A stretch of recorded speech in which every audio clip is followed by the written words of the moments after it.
നമ്മളുടെ ഈ നമ്മളുടെ ഈ സർക്കാരിൻ്റെ തന്നെ ഗവൺമെൻറ്റിൻ്റെ തന്നെ റെഗുലേഷൻസിലും എല്ലാം ഒരു വലിയ ലിസ്റ്റുണ്ട്.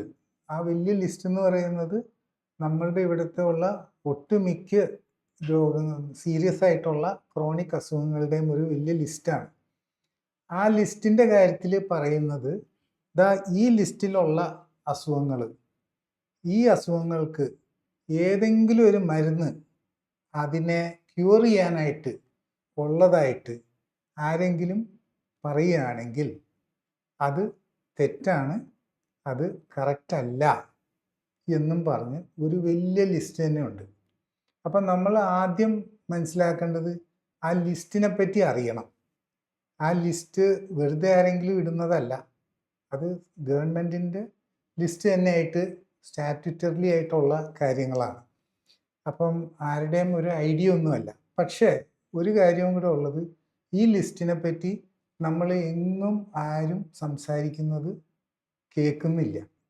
അപ്പം ഇതിനെപ്പറ്റി നമ്മൾ ഇങ്ങനെ സെർച്ച് ചെയ്ത് നോക്കുമ്പോഴാണ് നമുക്ക് മനസ്സിലാവുന്നത് ഈ ലിസ്റ്റിനെ പറ്റി ആർക്കും അത് പുറത്തു വരണം എന്ന് താല്പര്യമില്ലാത്തത് എന്തുകൊണ്ടാണെന്ന് വെച്ചാൽ പല കാരണങ്ങളും ഉണ്ട്. ഈ ലിസ്റ്റ് പുറത്തു വന്നാൽ സാധാരണ പേഷ്യൻസിൻ്റെ കൂടെ ഉള്ളവരും ഈവൻ ഡോക്ടേഴ്സ് പോലും ചിന്തിക്കാൻ തുടങ്ങും, ഇപ്പം നടക്കുന്ന കാര്യങ്ങൾ എത്രമാത്രം ശരിയാണെന്നുള്ളത്. അപ്പം ഇങ്ങനെ ഒരു ലിസ്റ്റ് ഉണ്ടെന്നും ഈ ലിസ്റ്റിനെ പറ്റിയും കുറച്ചും കൂടെ ഇൻഫർമേഷൻ കിട്ടാനായിട്ട്, പേഷ്യൻസിന് കിട്ടാനായിട്ട് എന്താണ് പറയാനുള്ളത്? നമ്മുടെ ഗവൺമെൻറ്റിൻ്റെ ഒരു drug and magical remedies act എന്നും പറഞ്ഞൊരു ആക്ടുണ്ട്.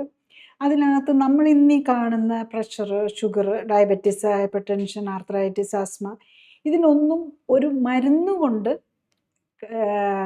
ട്രീറ്റ് ചെയ്ത് മാറ്റാൻ പറ്റില്ല. ക്യൂറബിൾ അല്ലാത്ത ഡിസീസ് എന്നാണ് മരുന്ന് വെച്ചിട്ട്.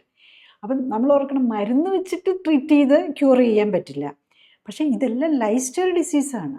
ലൈഫ് സ്റ്റൈൽ കറക്റ്റ് ചെയ്ത്, അതായത് റൂട്ട് കോസ് കറക്റ്റ് ചെയ്ത് നമുക്ക് മാറ്റാൻ പറ്റും.